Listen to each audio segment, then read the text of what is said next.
पिता परमेश्वर, हम आपका हृदय से धन्यवाद करते हैं आपके महान प्रेम और उस महान सामर्थ्य के लिए, उस अनुग्रह के लिए प्रभु, जो आपने सब मनुष्यों पर प्रकट किया है अपने पुत्र के बलिदान के द्वारा, उसके पवित्र लहू के द्वारा। सबको जिसने उसने सबके लिए जो प्रायश्चित किया अपने पवित्र लहू के द्वारा, उस पवित्र लहू के द्वारा सबको माफ़ी दे दी।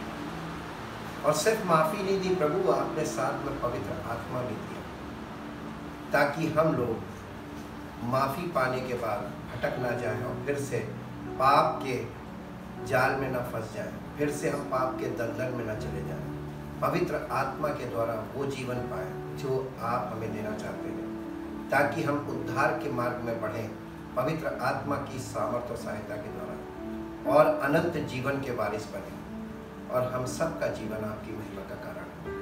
इसलिए प्रभु, आपने सब कुछ करके हमें सुसमाचार दिया, ताकि हम उस सुसमाचार पर विश्वास करके वो पाएं जो आपने हमारे लिए किया है, ताकि प्रभु आपका नाम हम सबके जीवन से महिमान्वित हो। इसलिए प्रभु, सारा श्रेय आपको देते हैं, सारा धन्यवाद, आदर, महिमा सब कुछ आपको देते हैं, क्योंकि सब कुछ आपने किया है और हमें सेत में आपने अपनी धार्मिकता दी है, जिसे हम विश्वास के द्वारा प्राप्त कर सकते हैं।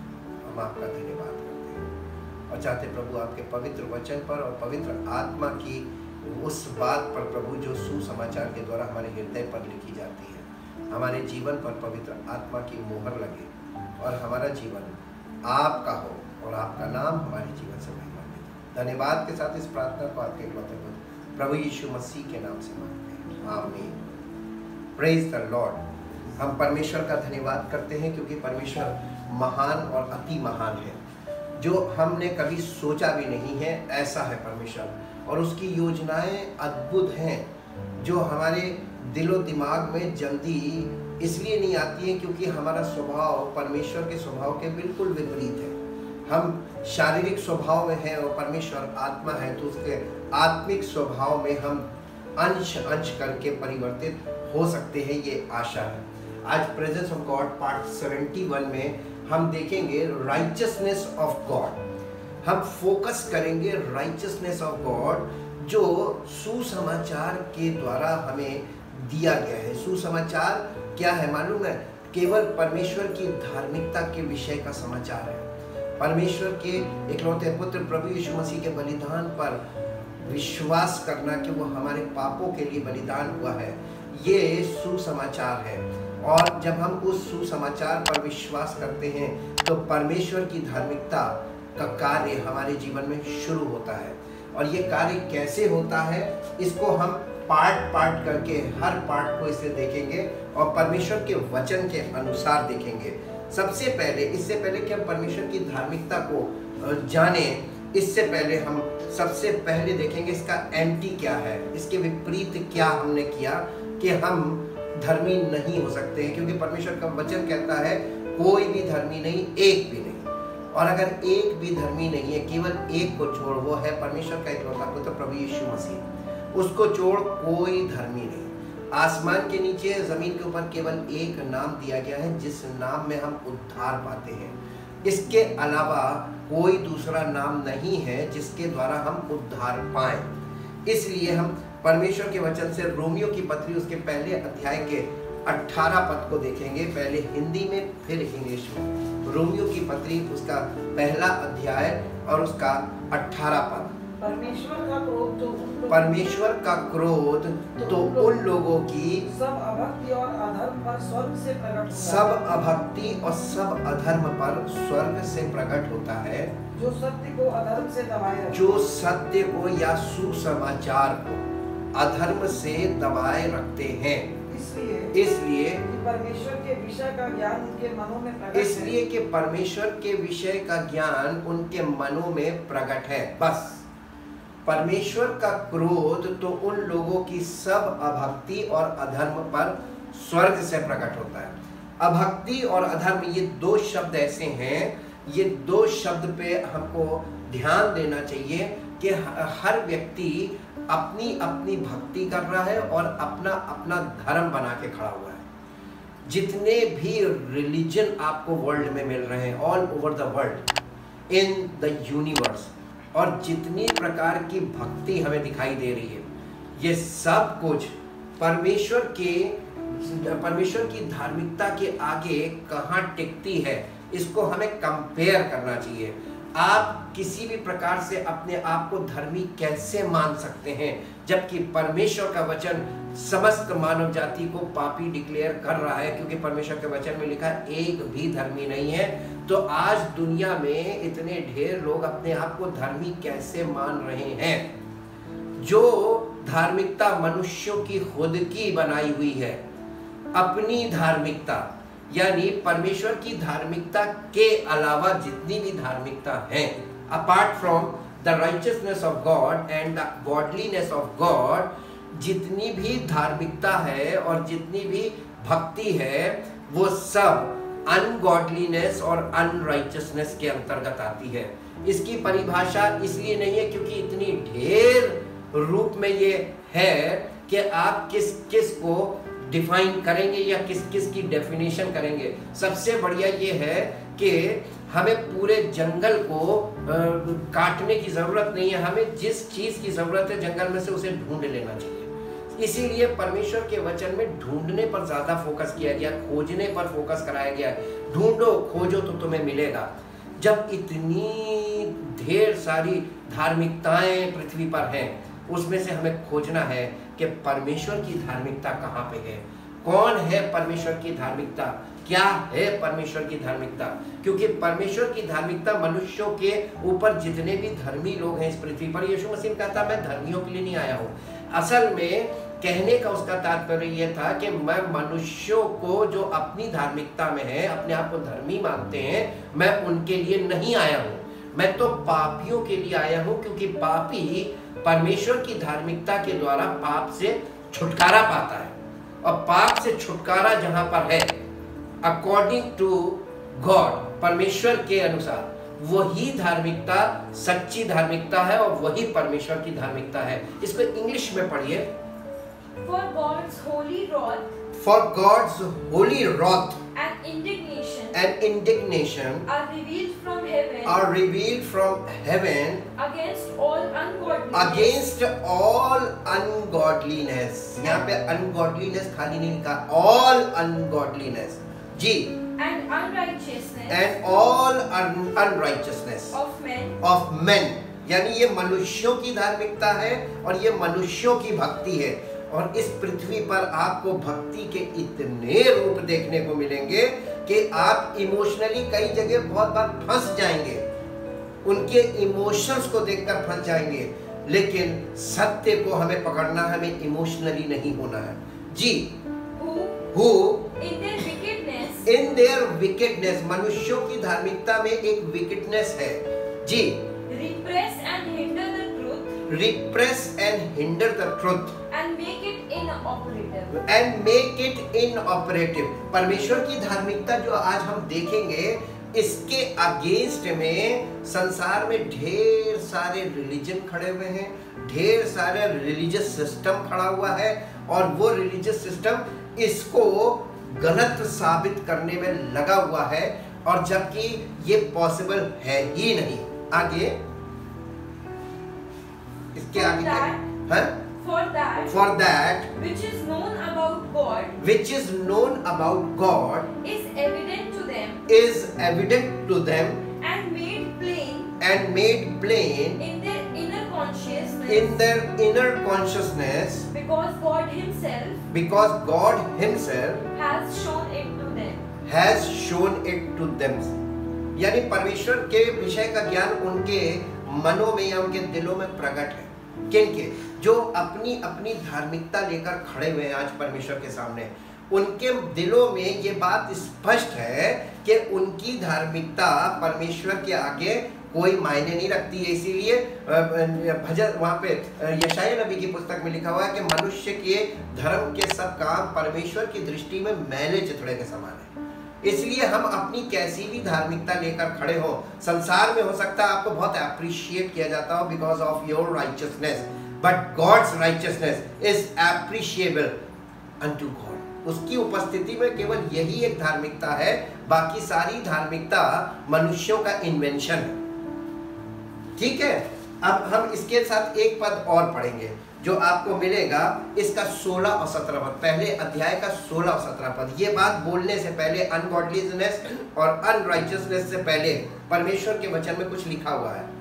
क्योंकि मैं सुसमाचार से नहीं लजाता। यहाँ पौलुस लिख रहा है, ये रोमियो की कलीसिया को पत्री लिख रहा है, क्योंकि मैं सुसमाचार से नहीं लजाता, इसलिए कि वो हर एक वो कौन? परमेश्वर। ये जो सुसमाचार है, सुसमाचार ये थ्योरी नहीं है। सुसमाचार मालूम क्या है? ये एक पर्सन है। The righteousness of God is in person, his name is Jesus Christ. मैं सुसमाचार से नहीं लजाता, इसलिए कि वो हर एक विश्वास करने वाले के लिए, इसलिए कि सुसमाचार हर एक विश्वास करने वाले के लिए, पहले तो यहूदी फिर यूनानी के लिए उद्धार पाने के लिए, उद्धार के निमित्त का मतलब उद्धार पाने के लिए परमेश्वर की सामर्थ है। ये परमेश्वर की जो धार्मिकता है, ये सुसमाचार के द्वारा हमें दी गई है। और सुसमाचार क्या है मालूम है? परमेश्वर की वो धार्मिकता जो विश्वास करने वाले को उद्धार प्राप्त करने के लिए पावर देती है, सामर्थ देती है, शक्ति देती है। हम उद्धार अपने कर्मों से नहीं प्राप्त कर सकते। ये मनुष्यों की धार्मिकता में कर्म है और परमेश्वर की धार्मिकता में कोई कर्म नहीं है, without physical work. This is the great contrast between the religion of the world and the righteousness of God. ये ऐसी काट है, इसके आगे सब धराशायी हो जाएंगे। जो कोई इसको एक्सेप्ट नहीं करेगा वो परमेश्वर के सामने दोषी ठहरेगा नहीं, ठहर चुका। जैसे ही सुसमाचार हमको मिलता है, सुनाया जाता है, आपको सुसमाचार को दो ही ऑप्शन है आपके पास, रिसीव और रिजेक्ट। जब आप रिसीव करते हैं तो परमेश्वर की धार्मिकता के भागीदार हो जाते हैं, क्योंकि आपको उसमें कुछ नहीं करना, सब कुछ परमेश्वर कर चुका है और वो अप्लाई करेगा। उसको हमें अप्लाई करना होता है। और जो मनुष्यों की धार्मिकता है उसमें आप जिंदगी भर करते रहो, लेकिन आपको रिजल्ट कभी नहीं मिलेगा, क्योंकि जितना आप करते हो उससे दुगना आप उसमें आप सिनर हैं और आप सिनर ही रहते हैं। और सिनर स्ट्रगल कर सकता है लेकिन सैल्वेशन नहीं पा सकता। ठीक, आगे पढ़िए। क्योंकि सुसमाचार में परमेश्वर की धार्मिकता विश्वास से और विश्वास के लिए प्रकट होती है। विश्वास से प्रकट होती है और विश्वास के लिए प्रकट होती है। ये विश्वास से शुरू होती है आपके और हमारे जीवन में, और विश्वास के द्वारा हमारे जीवन में प्रकट होती है पवित्र आत्मा के फलों के द्वारा। जी, जैसा लिखा है विश्वास से धर्मी जन जीवित रहेगा। परमेश्वर के वचन में ये नहीं लिखा हुआ है कि आप अपने धार्मिकता के कारण जीवित रहेंगे, बल्कि ये लिखा है कि विश्वासी विश्वास के कारण जीवित रहेगा। आपका विश्वास किस चीज पर है और आप क्या विश्वास करते हैं? To whom you believe and what you believe, दोनों बातें बहुत इंपॉर्टेंट है। आप किस पर विश्वास करते हैं, इससे उद्धार मिलता है, और आप क्या विश्वास करते हैं, इससे आपका चरित्र प्रकट होता है। जी हाँ, फिर परमेश्वर का क्रोध। अब देखिए, परमेश्वर की धार्मिकता के ये सुसमाचार बताने के बाद उसने ये बात लिखी, पहले पॉजिटिव फिर नेगेटिव। उसने कहा परमेश्वर का क्रोध तो उन लोगों की सब अभक्ति और अधर्म पर स्वर्ग से प्रकट होता है जो अपने अधर्म से दबाए, जो सत्य को यानी सुसमाचार को अधर्म से दबाए रखते हैं। आज मैक्सिमम लोग ट्रुथ को दबा के अपनी धार्मिकता की स्थापना कर रहे हैं। कैसे? इसका भी हम परमेश्वर के वचन से ही देखेंगे। इसलिए इसको अब इंग्लिश में पढ़ना 16 and 17 words. For I am not ashamed of the gospel, good news of Christ, good news of Christ, for it is God's power for it is God's power working unto salvation, working unto salvation, for deliverance from eternal death, for deliverance from eternal death, from eternal death to everyone to everyone who believes with a personal trust who believes with a personal trust and a confident surrender and a confident surrender and firm reliance and firm reliance to the Jew first to the Jew first and also to the Greek. and also to the Greek. For in the gospel For in the gospel a righteousness a righteousness which God ascribes which God ascribes is revealed, both springing from faith faith and leading to faith, and leading to faith, disclosed through the way of faith, disclosed through the way of faith that arouses to more faith, as it is written, the man who through faith is just and upright shall live by faith. Live by faith का मतलब होता है विश्वास के द्वारा जीवित रहना। लेकिन इसमें एक बहुत खास बात है, faith is the fruit of the Holy Spirit and Holy Spirit is leading unto faith. वो सत्य के मार्ग में हमारी अगुवाई करेगा। कौन? यीशु मसीह ने कहा था ना अपने चेलों से, जब वो अर्थात सत्य का आत्मा आएगा वो तुम्हें सत्य के मार्ग में तुम्हारी अगुवाई करेगा। तो आगे कौन चलेगा? Who is our leader in the way of faith? इसका मतलब ये हुआ विश्वास से जीवित रहने का, विश्वास से चलने का मतलब ये हुआ कि पवित्र आत्मा की अगुवाई में चलना। क्लियर? बिल्कुल इजी है। अंडरस्टैंडिंग जितनी क्लियर होती जाएगी उतना ये इजी हो जाता है। ठीक, अब हम परमेश्वर की इस धार्मिकता को जो परमेश्वर के सुसमाचार के द्वारा हमें दी गई है, सुसमाचार एक्चुअल में ये थ्योरी नहीं है, सुसमाचार प्रकाशन है। और जब तक ये प्रकाशन हमारे अंदर प्रकाशित नहीं होता है हमें उद्धार का काम शुरू भी नहीं होता है। इसलिए ये लोग अपनी अपनी धार्मिकता की स्थापना करने में लग गए, क्योंकि परमेश्वर का काम परमेश्वर की इच्छा से और परमेश्वर की द्वारा ही शुरू होना संभव है। और जब मनुष्य ने देखा, जब उस पुराने जमाने में लोगों ने देखा कि परमेश्वर की धार्मिकता तो उसकी मर्जी से शुरू होगी, उसकी मर्जी के अनुसार चलेगी, तो इन लोगों ने अपनी धार्मिकता स्थापित करने लगे और नाम यीशु मसीह का लेने लगे। ये हुआ। ये रोमियो की पत्री 10 अध्याय उसका 1 से 4 पद पढ़िए, हिंदी में फिर इंग्लिश में। रोमियो की पत्री 10 अध्याय उसका 1 पद से 4 पद तक। हे भाइयों, मेरे मन की अभिलाषा और उनके लिए परमेश्वर से मेरी ये प्रार्थना है कि वे उद्धार पाए। किसके लिए बोल रहा है ये पौलुस? ये अपने घराने के लिए बात कर रहा है, यहूदियों के लिए, कि उनके लिए मेरी दिल से। इसका मतलब यहूदी लोग को क्यों उद्धार नहीं मिल पाया? क्योंकि वो परमेश्वर की धार्मिकता को एक्सेप्ट नहीं कर रहे थे। आज चाहे वो यहूदी हो चाहे वो अन्य जाति हो, कोई परमेश्वर की धार्मिकता को एक्सेप्ट करने को तैयार नहीं है और सब अपनी अपनी धर्म की धार्मिकता बना के खड़े हुए हैं। और ये किसके अगेंस्ट खड़े हुए हैं? तो परमेश्वर का क्रोध किस पर प्रकट होगा? परमेश्वर ने अपना पुत्र बलिदान किया है अपनी धार्मिकता स्थापित करने के लिए, और उस बलिदान के आगे ये लोग अब तमाम कर्म लेकर खड़े हुए हैं और पापी आदमी कर्म कर रहा है, स्ट्रगल कर रहा है, और सिर्फ वहां पर आपको सरेंडर करना, एक्सेप्ट करना है, वहां कोई कर्म नहीं है। और लोगों को ये नहीं समझ में आता है कि बिना कर्मों के धार्मिकता कैसे मिल सकती, यानी उद्धार कैसे संभव है। ये एक बहुत कठिन मानसिकता लोगों के अंदर बैठी हुई कि जब तक हम कुछ करेंगे नहीं तब तक हमको मिलेगा कैसे। परमेश्वर ने हमें सेहत में दिया है, परमेश्वर की धार्मिकता फ्री विदाउट एनी वर्क है।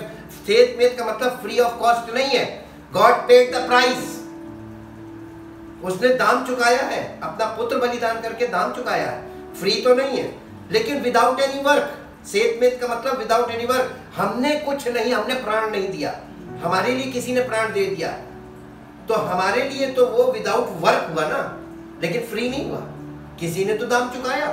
आपको अगर कोई चीज मिल रही है, आपको टीका लग रहा है और फ्री लग रहा है, इसका मतलब ये फ्री नहीं है, किसी ने दाम चुकाया है ऑन बिहाफ ऑफ यू, आपके लिए किसी ने पैसा दे दिया, आपको वो लग रहा है क्योंकि आपने कुछ पे नहीं किया इसलिए उसकी वैल्यू नहीं। यही ठीक चीज परमेश्वर की धार्मिकता के साथ भी है। जी आगे पढ़ना। क्योंकि मैं उनकी गवाही देता हूँ, क्योंकि मैं, अब पौलुस उन लोगों की, यहूदियों की गवाही दे रहा है, क्योंकि मैं उनकी गवाही देता हूँ कि उनको परमेश्वर के लिए धुन रहती है। ये यहूदी लोगों को परमेश्वर के लिए धुन तो रहती है, लेकिन बुद्धिमानी के साथ नहीं। एक चीज नहीं है, धुन है लेकिन बुद्धिमानी नहीं है।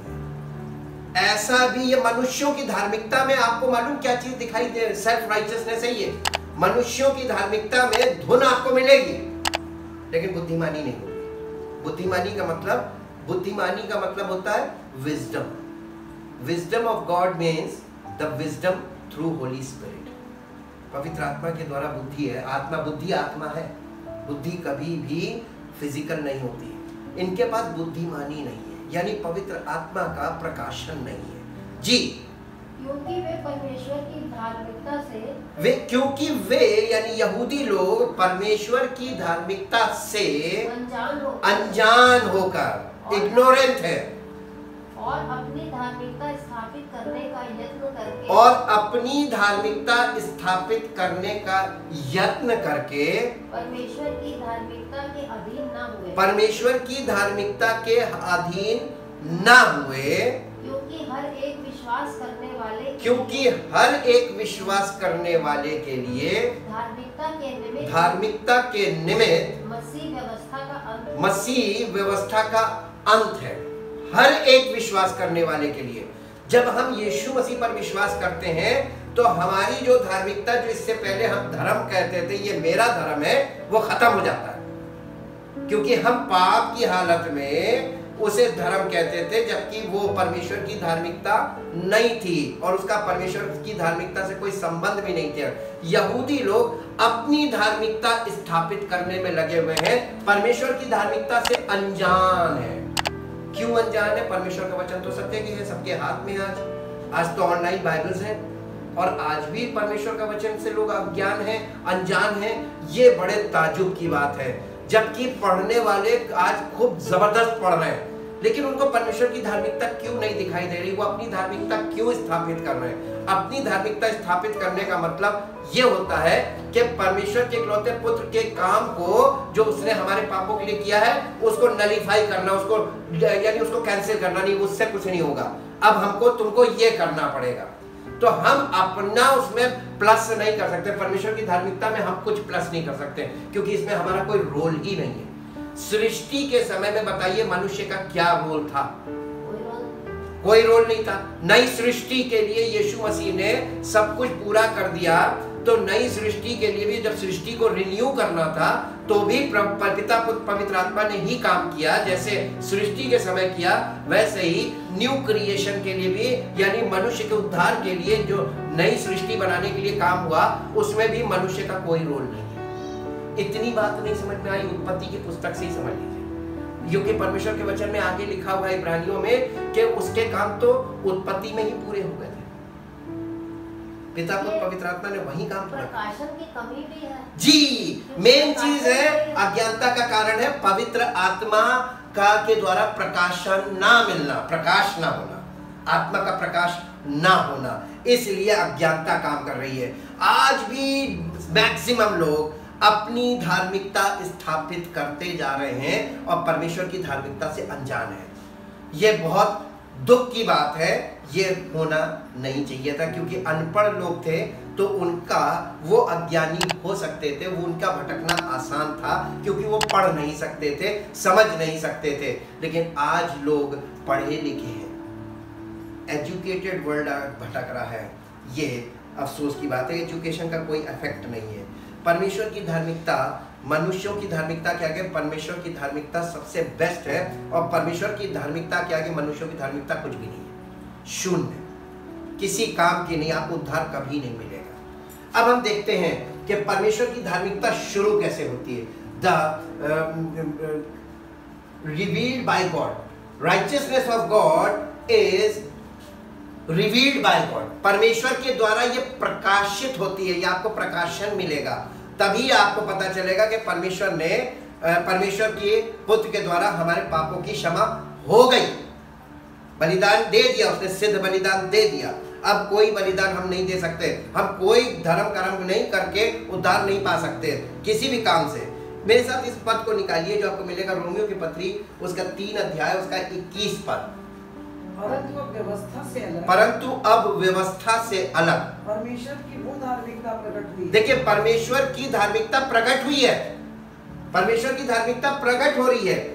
यहाँ परमेश्वर की धार्मिकता लोगों को सिखाई नहीं जा सकती, ये प्रकटीकरण है। इंग्लिश में क्या लिखा बेटा? But now the righteousness of God the righteousness of God has been revealed independently. independently, वो स्वयं रिवील होती है। किसी मनुष्य की जरूरत नहीं है परमेश्वर की धार्मिकता को प्रकट होने के लिए। क्या इसमें पास्टर का रोल है? किसका रोल इसमें? किसी मनुष्य का रोल बताइए। जबकि परमेश्वर का वचन कह रहा है अगर कोई ये बात पढ़ ले, पवित्र आत्मा की रोशनी में पढ़ ले, तो उसको प्रकट हो जाएगी। एक इसके साथ एक चीज काउंटर करेंगे, गलातियों की पत्री, गलातियों की पत्री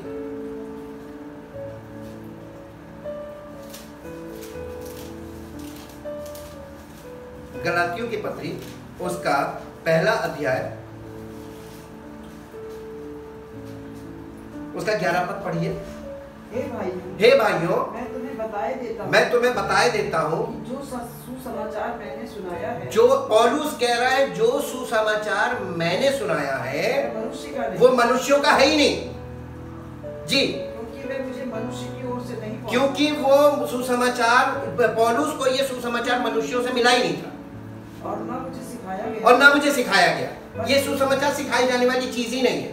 और यीशु मसीह के प्रकाशन से ये कैसे मिला उसको? पौलुस को जिसको प्रकाशन से मिला उसी के द्वारा पवित्र आत्मा ने प्रकाशन दिया, और आज तक किसी को प्रकाशन ही नहीं मिला। इसलिए किसी को प्रकाशन नहीं मिला तो किसी को प्रकाशन उसने दिया ही नहीं। आज लोग क्या दे रहे हैं लोगों को? अपनी धार्मिकता, ये करिए और ये करिए और ये करिए, do's and don'ts. Do's and don'ts is not the righteousness of God. Righteousness of God starts revealed independently. Self, यानी परमेश्वर की धार्मिकता खुद प्रकट होती है। इंग्लिश में पढ़ना बेटा इसको। For I want you to know, For I want you to know, brethren, that the gospel the gospel which was proclaimed and made known by me is not man's gospel, a human invention, according to or patterned after any human standard। इसमें कोई मनुष्यों का कोई standard भी नहीं है। For indeed I did not receive it from man, I did not receive it from man, nor was I taught it, nor was I taught it, but it came to me through a direct revelation, through a direct revelation given by Jesus Christ, Jesus Christ, the Messiah. the Messiah। ये परमेश्वर की धार्मिकता यीशु मसीह पर विश्वास करने के द्वारा, यीशु मसीह के द्वारा प्रकट की जाती है। डायरेक्ट रेवलेशन है। तो गॉस्पेल क्या है? सबसे पहली चीज direct revelation from Jesus Christ. ये सिखाई जाने वाली चीज ही नहीं है, और ना सीखने वाली चीज है ना सिखाने वाली चीज है। Point number 2, apart from the law. फिर से आ जाइए रोमन्स चैप्टर 3 वर्स 21।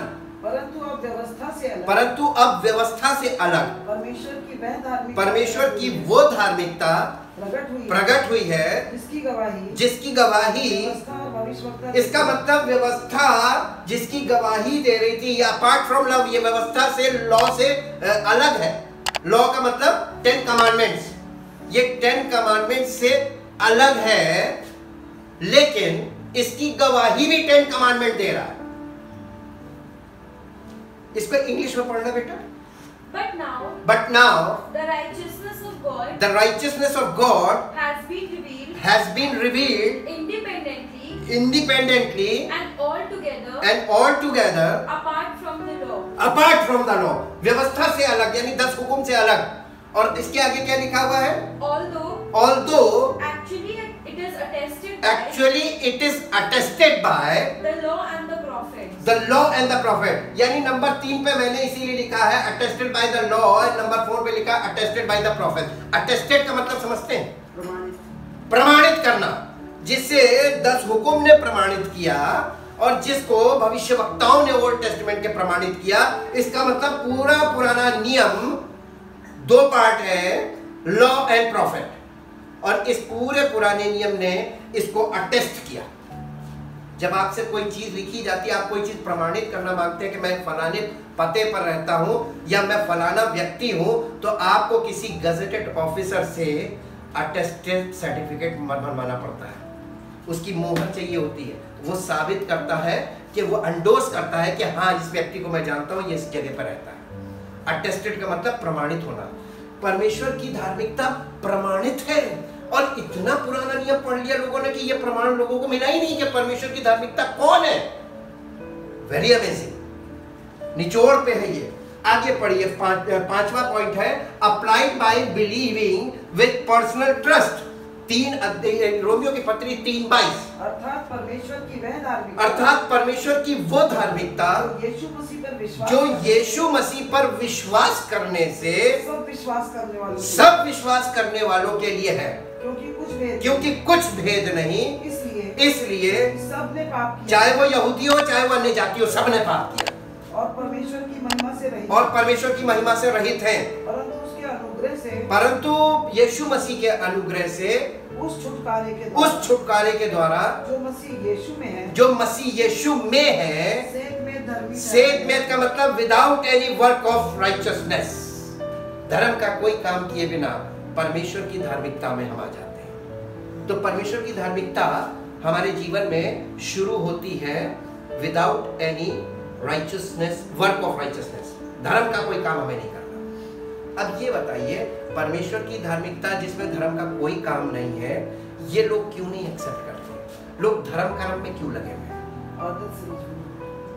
क्योंकि मूसा की गद्दी पर कौन बैठा है? यीशु मसीह ने बताया था ना, शास्त्री फरीसी मूसा की गद्दी पे बैठे हैं, और मूसा की गद्दी वाले तुमको कभी भी उद्धार नहीं पाने देंगे, ट्रुथ से रोकेंगे।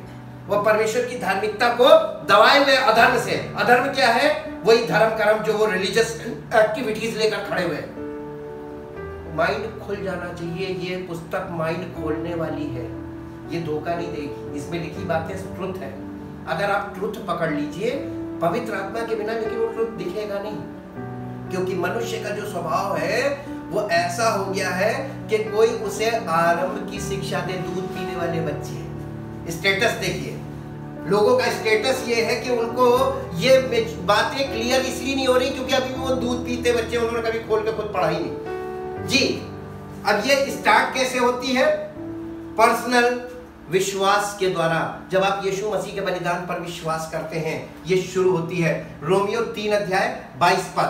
उसके बाद 6ठा पॉइंट आता है, थ्रू फेथ एंड रिपेंटेंस। जब विश्वास की बात की जाती है, हमेशा याद रखिएगा, कभी कंफ्यूज मत होइएगा, हर जगह रिपेंट वर्ड नहीं आएगा, लेकिन विश्वास के साथ मालूम है विश्वास का पहला परिणाम क्या होता है? जब कोई यीशु मसीह पर विश्वास करता है तो मन फिराने लगता है। इसी को हमने देखा था योना के टाइम में, जब उन्होंने परमेश्वर के वचन को पर विश्वास किया तो सबसे पहला काम किया था, मन फिराने लगे। और जब कोई व्यक्ति विश्वास करता वास्तव में यीशु मसीह पर, तो वो मन फिराता। मालूम काहे से? कि अरे अब तक हम क्या कर रहे थे, मत्था पीट लेता, अरे हम क्या करने में लगे हुए थे, करना कुछ था ही नहीं, केवल विश्वास करना था, और अपने आप को जांचने लगता है, अरे हम क्या कर रहे थे, ये सब तो पाप है। ये जो हम कर रहे थे इससे तो परमेश्वर नाराज होता है। परमेश्वर का क्रोध तो उनकी सब अभक्ति और अधर्म पर स्वर्ग से प्रकट होता है, जो सत्य को अधर्म से दबाए रखते हैं। आपके विवेक में ये बात होनी चाहिए कि हमारे करने से उद्धार हमें मिल ही नहीं सकता। अगर मिल सकता होता तो यीशु मसीह का बलिदान व्यर्थ, और अगर यीशु मसीह का बलिदान ही हमें छुटकारा देगा तो हमारा करना व्यर्थ।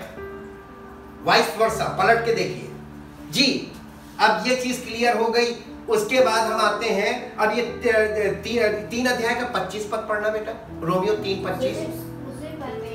उसे परमेश्वर ने, प्रभु यीशु मसीह के बलिदान के विषय में बताया जा रहा, उसे परमेश्वर ने उसके लहू के कारण एक ऐसा प्रायश्चित ठहराया जो विश्वास करने से कार्यकारी होता है, जो विश्वास करने से काम करने लगता है। कार्यकारी होता मतलब काम करने लगता है। जैसे ही आप प्रभु यीशु मसीह पर विश्वास करते हैं, उसका लहू एक्टिव हो जाता है, आपके सब पापों से आपको क्षमा मिलने के लिए क्षमा मिलती है। इसके बाद 7वां पॉइंट होता है, we receive the gift of the Holy, जैसे लिखा है ना, through faith and repentance we receive forgiveness.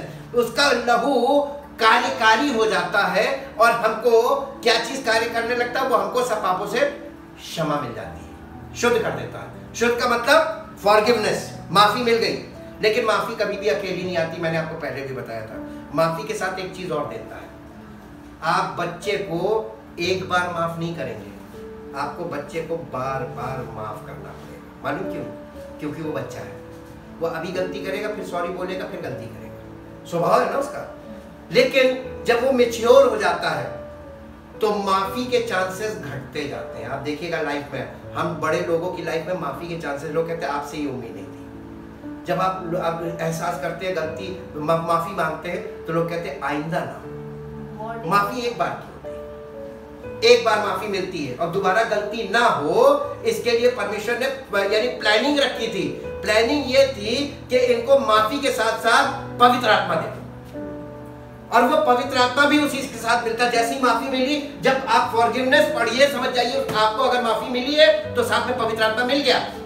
माफी उस दिन तक के लिए मिल गई कि अभी तक का मैंने तुम्हारा सारा रिकॉर्ड साफ कर दिया, माफी on behalf of Jesus Christ. लेकिन आइंदा तुम इस स्टेटस में ना चले जाना, दोबारा पाप के दलदल में ना फंस जाओ। पवित्र आत्मा दिया गया ताकि अब तुम पवित्र आत्मा के अकॉर्डिंग चलो, live the life according to the Holi Spirit. तब हमको पवित्र आत्मा हमें काहे के लिए दिया गया है? वो हमको गाइड करेगा कि हम विश्वास में बढ़ें, प्रभु यीशु मसीह की पहचान में बढ़ें और उसके गुण को प्रकट करें through the fruits of the Holi spirit. अब इसके बाद आता है receive the gift of the Holi spirit, यानी जैसे ही आपको फॉरगिवनेस हुई, हमको पवित्र आत्मा का वरदान मिल गया। और ये मालूम क्यों मिला? To start new life with new nature. हम फिजिकल लाइफ में थे, फिजिकल नेचर से जी रहे थे, अब हमें पवित्र आत्मा मिला ताकि हम आत्मिक जीवन की शुरुआत करें और आत्मिक स्वभाव में चलना शुरू करें और बढ़ना शुरू करें। तो ये हमारा नया नेचर। रोमियो की पत्री 8 अध्याय 1 से 4 पद हिंदी में, फिर इंग्लिश में। अतः अब जो मसीह यीशु में है उन पर दंड की आज्ञा नहीं, क्योंकि वे शरीर के अनुसार नहीं वरन आत्मा के अनुसार चलते हैं। क्योंकि जीवन की आत्मा की व्यवस्था ने मसीह यीशु में पाप की और मृत्यु की व्यवस्था से स्वतंत्र कर दिया। मुझे पाप की और मृत्यु की व्यवस्था से स्वतंत्र कर दिया। अभी हमको माफी नहीं मिली, स्वतंत्र किए गए हैं, छुटकारा मिला है जी। क्योंकि जो काम व्यवस्था शरीर के कारण दुर्बल होकर ना कर सकी, क्योंकि जो काम व्यवस्था शरीर के द्वारा दुर्बल होकर ना कर सकी, उसको परमेश्वर ने किया, अर्थात अपने ही पुत्र को पाप में शरीर की समानता में और पाप बलि होने के लिए भेजकर शरीर में पाप पर दंड की आज्ञा दी।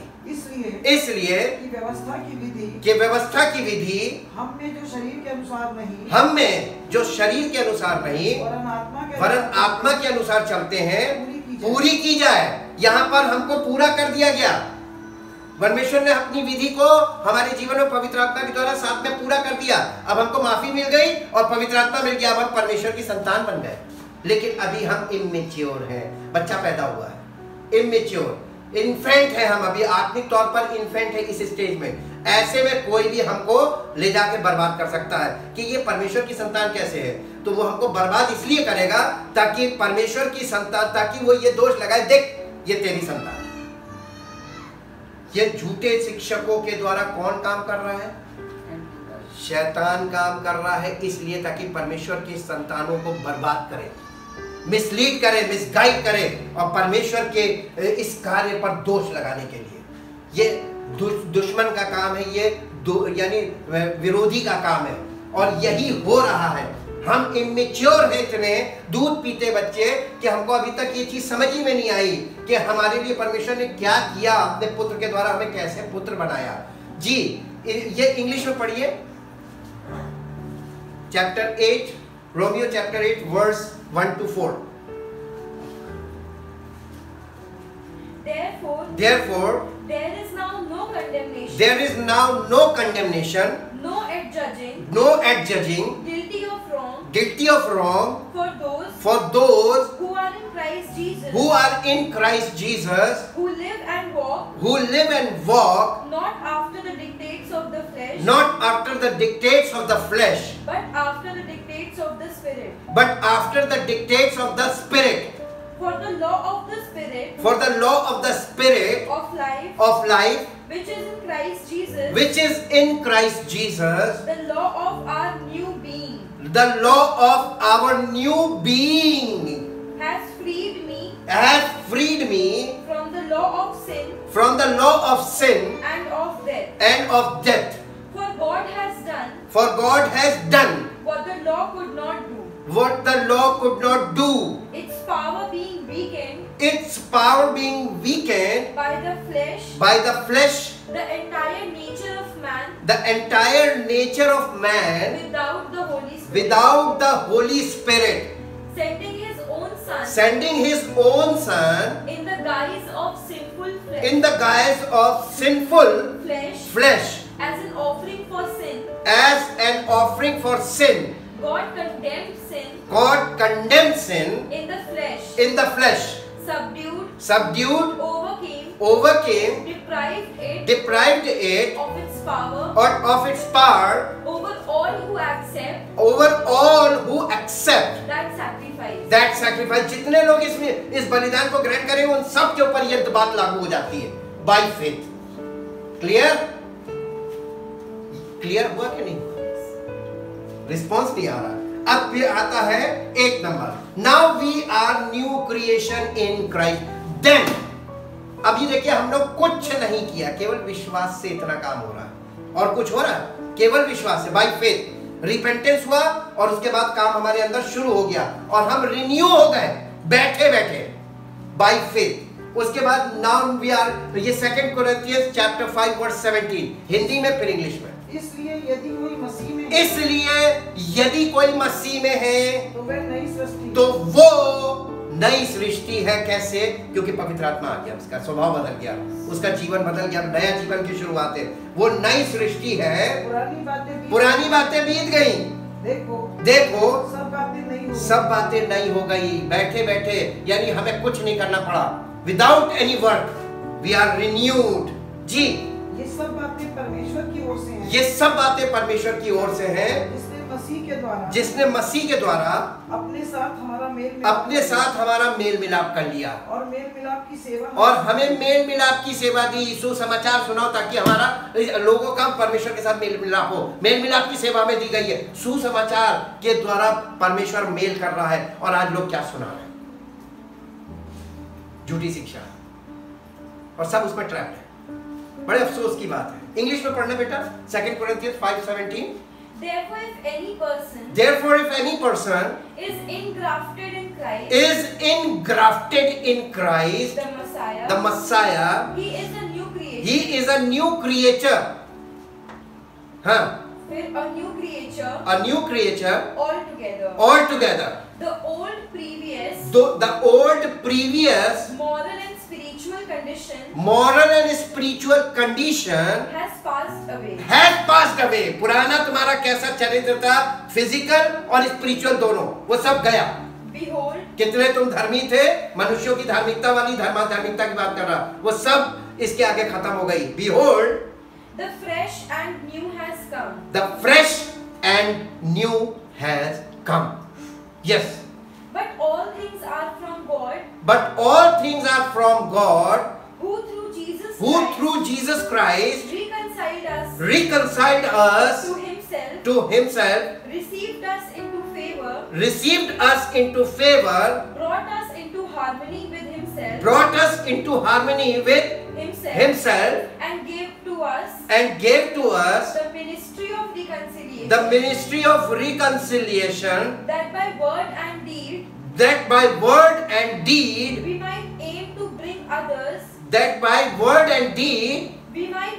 we might aim to bring others to bring others into harmony with Him. into harmony में जाए, ताकि हम दूसरों को सुसमाचार सुनाएं, ताकि वो भी आ जाए। ये काम होना था ना, यही बात रोक दिया गया। इसके बाद देखिए, now we can maintain the fellowship with God through Jesus Christ. Romeo 5 अध्याय उसका पहला दूसरा पद, हिंदी। अतः जब हम विश्वास से धर्मी ठहरे तो अपने प्रभु यीशु मसीह के द्वारा परमेश्वर के साथ मेल मिलाप रखें।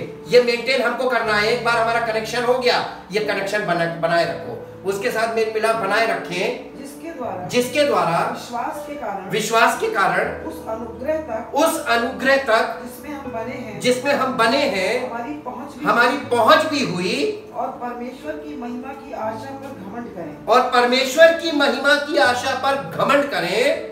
केवल यही नहीं वरन हम क्लेशों में भी घमंड करें। इसको इंग्लिश ये जानकर कि क्लेश से धीरज, बस इसको रोक दीजिए, इंग्लिश में पढ़ना बेटा, first and second. Therefore, since we are justified, acquitted, declared righteous, not we are righteous, but we declared righteous. हमको पवित्र आत्मा अब हमारे अंदर से, हमारे स्वभाव से वो सारी चीजों को, अनराइचियसनेस को निकालेगा। अभी हमको केवल डिक्लेयर किया है on behalf of Jesus Christ. We declared righteous and given a right standing with God through faith. Let us grasp, यानी विश्वास से हमको अभी प्रभु यीशु मसीह के बलिदान के द्वारा परमेश्वर के सामने खड़े होने की अनुमति मिली है। क्या हम उसके बच्चे कहना है? By faith। Ji. Let us grasp the fact। इस सच्चाई को ग्रहण करो, इसको अंडरस्टैंड करो। ग्रास्प करने का मतलब इसको समझ जाओ। जी। That we have the peace of reconciliation to hold and to enjoy peace with God through our Lord Jesus Christ। यानी ये फेलोशिप को बनाए रखो। अब हम लोग क्या करते हैं कि हम फेलोशिप से दूर हो जाते हैं। कभी आ रहे हैं, कभी नहीं आ रहे हैं, कभी मन कर रहा है, कभी मन नहीं कर रहा है। ऐसे कौन से बच्चे हैं? परमेश्वर के बच्चे जो, उनको आत्मिक दूध चाहिए ही चाहिए, और उनको पीना चाहिए, थोड़ी थोड़ी देर में पीना चाहिए। जी। अब इसके बाद 10th पॉइंट आता है, grow in grace and favour of God by the word of God through the Holi spirit. Romeo की पत्री 8 अध्याय उसका 14-15 पद, हिंदी और फिर इंग्लिश। इसलिए कि जितने लोग परमेश्वर के आत्मा के चलाए चलते हैं, परमेश्वर के पुत्र हैं। इसलिए कि जितने लोग पास्टर के चलाए चलते हैं, परमेश्वर की आत्मा के चलाए चलते हैं। There is a big difference. Pastor is a person. आपको पवित्र आत्मा के द्वारा संचालित होना है, लेड बाय द स्पिरिट। यहाँ पे लीड बाय द स्पिरिट नहीं है। अब मैं थोड़ा सा इस पे फोकस करा दूं। What is the difference between led and lead?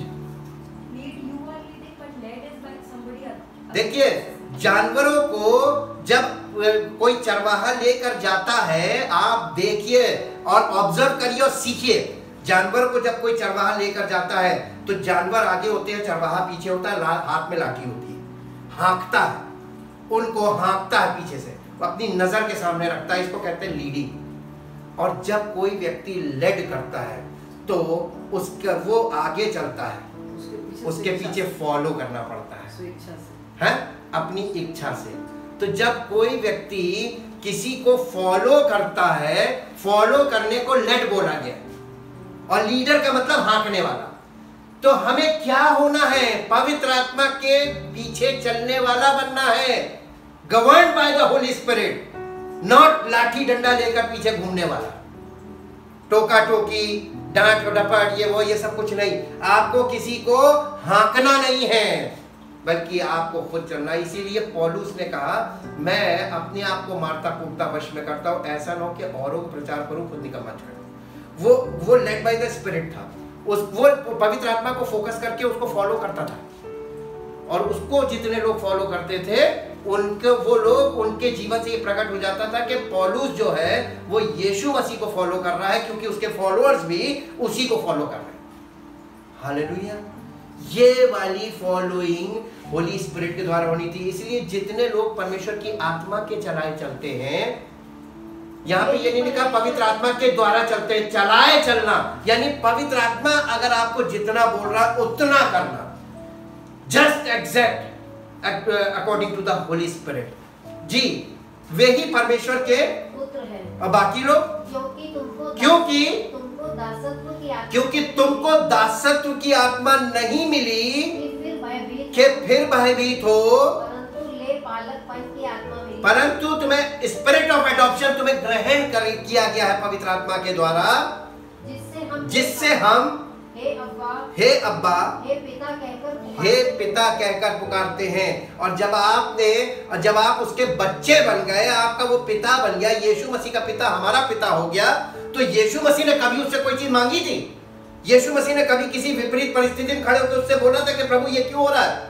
कभी नहीं। उसने उसके किसी बात पर क्वेश्चन नहीं उठाया, बल्कि जैसा उसकी मर्जी में वो चलता रहा, यहां तक कि मृत्यु तक वफादार रहा। तुम में वही स्वभाव हो जैसा प्रभु यीशु मसीह में था। वो उसने अपने आप को ऐसा शून्य किया कि दास का स्वरूप धारण किया और मृत्यु वरन क्रूस की मृत्यु सहली और वफादार बना रहा। कभी शिकायत की?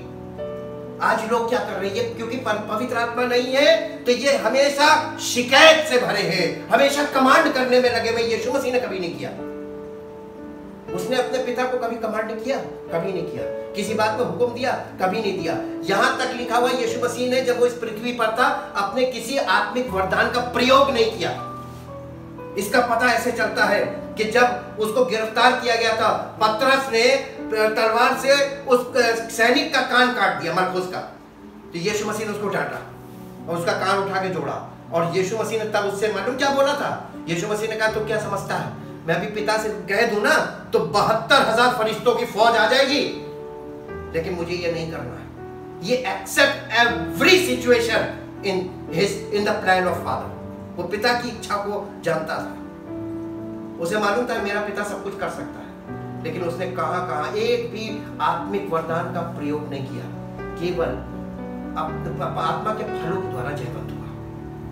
और इसीलिए आत्मा के फल ज्यादा इंपॉर्टेंट है, ये कैरेक्टर शो करते हैं। वरदान तो पवित्र आत्मा के आपके साथ हमेशा रहेंगे, क्योंकि पवित्र आत्मा है तो वो वरदान का आत्मा है।